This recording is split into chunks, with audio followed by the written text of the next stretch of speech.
How does an actor who was once literally ridiculed by critics for his looks and screen presence go on to build a grassroots empire capable of overthrowing decades-old established governments? I mean, it sounds exactly like a movie script, right? But what we're looking at here is a real-world masterclass in strategy, patience, and scaling influence. Welcome to today's Explainer. We're going to be breaking down the meticulously calculated 40-year evolution of Joseph Vijay Chandrasekhar. We're taking a completely objective look at the data, the timelines, and the strategic maneuvers that took him from a struggling cinema debutante to an absolute political juggernaut. Okay, let's dive into this. Here is our roadmap for tracking this incredible evolution. 1. The mocked underdog. 2. Crafting the Messiah image. 3. Power of a network. 4. The establishment clashes. 5. Tragedies and triumphs. And finally 6. The ultimate gamble. Let's start with Section 1, the mocked underdog. You know, to really understand the politician, we've got to look at where he started. When Vijay was just 10 years old, his 2-year-old sister tragically passed away. His father desperately wanted him to become a doctor after that, but Vijay pivoted to acting. He finally got his big chance in the 1992 film Nalaya Thirpu. Well, it was a massive flop, and 90s critics didn't exactly pull their punches, but this was exceptionally brutal. The popular magazine Kumadam mocked his looks, literally questioning why anyone would ever pay to see his face on screen.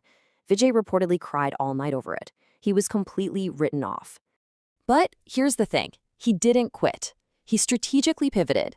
By 1996, the film Puve Onakaga established him as this soft romantic hero, which basically forced the industry to take him seriously. And then came the true turning point, in 2004, Gilly. By combining action, comedy, and just this raw high energy, he completely reinvented himself into a mass action hero. He had finally found his formula. Moving into Section 2, crafting the Messiah image. So once he locked in that mass hero formula, he initiated Phase 2. He deliberately started evolving his on-screen persona into a savior figure. His movies weren't just entertainment anymore. They became calculated socio-political messaging vehicles. In the 2002 hit Tamilan, for instance, he was literally educating the audience on their basic legal rights.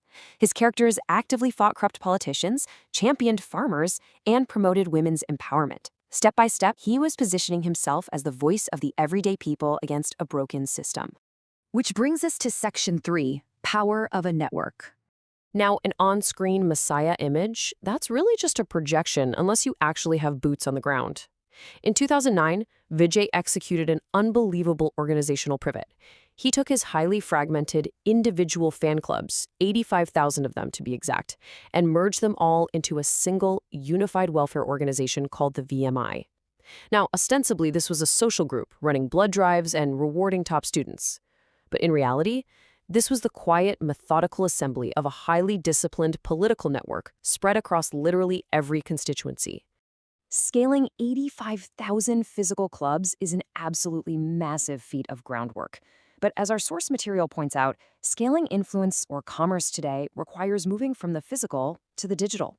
Local businesses actually face the exact same challenge Vijay did. How do you take local goods, say Kashmiri saffron or Rajasthan pottery, and scale them up, pan-India, to a multi-language audience? The source provides a really cool analogy here with the e-commerce platform Odoo. It shows how pretty much anyone can digitize their operations effortlessly.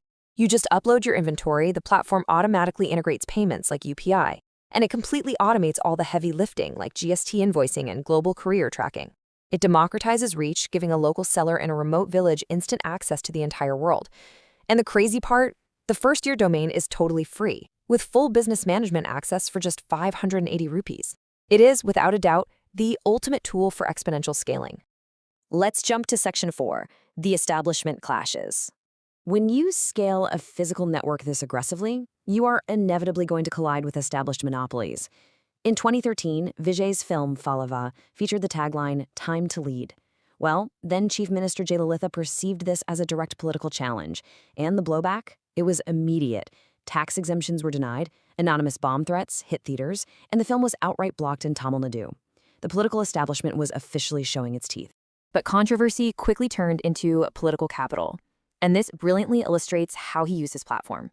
In his 2017 film Mersal, a specific dialogue compared Singapore's 7% GST and free healthcare to India's 28% GST and paid healthcare. This deeply infuriated leaders within the BJP, who countered by aggressively highlighting his full Christian name, Joseph Vijay, in an attempt to give the dispute a communal twist. But honestly, the strategy completely backfired. Instead of hurting him, it pushed anti-establishment voters directly into his corner. Things really hit a boiling point on February 5, 2020, with a major income tax raid at his Chennai residence. But again, instead of weakening him, this was the ultimate catalyst. It perfectly cemented the exact narrative his movies had spent years building. He was the heroic outsider being targeted by the powerful. Thousands of fans rallied in the streets, openly urging him to enter politics to save the state. The ideological groundwork was now complete. This takes us to Section 5, Tragedies and Triumphs.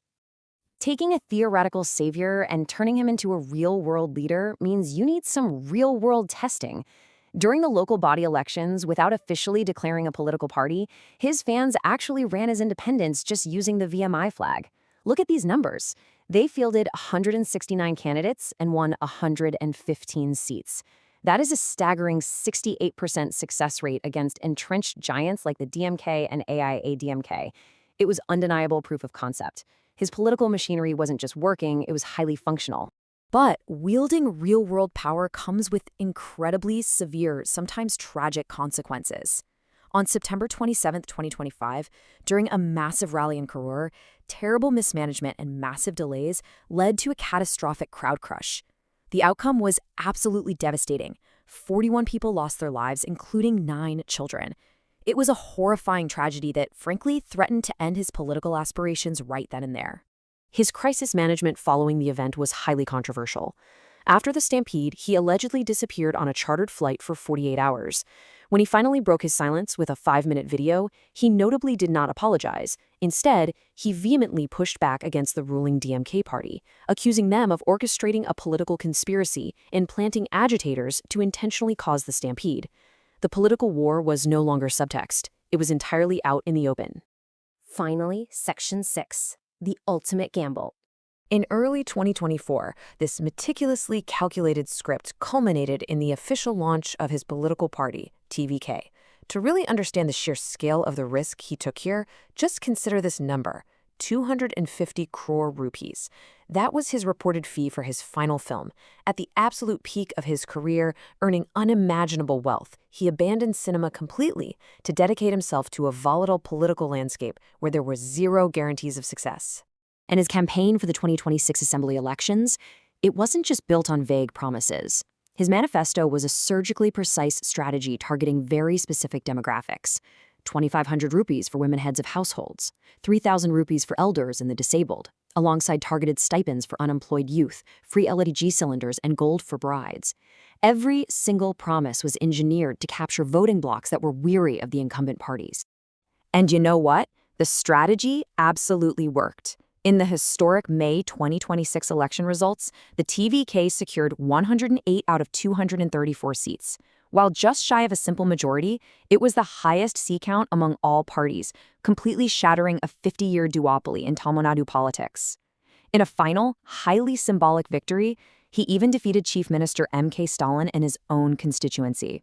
So from crying over brutal magazine reviews to unseating absolute titans of politics, his journey proves that immense power isn't just granted to you, it is meticulously engineered over decades. Whether you're scaling a local business, building a community, or entering politics, success is rarely an accident. It's a calculated script. The mechanics of strategy are sitting right there, waiting to be used. So the question is, what will your script be? Thanks so much for joining us for this explainer, and we will see you next time.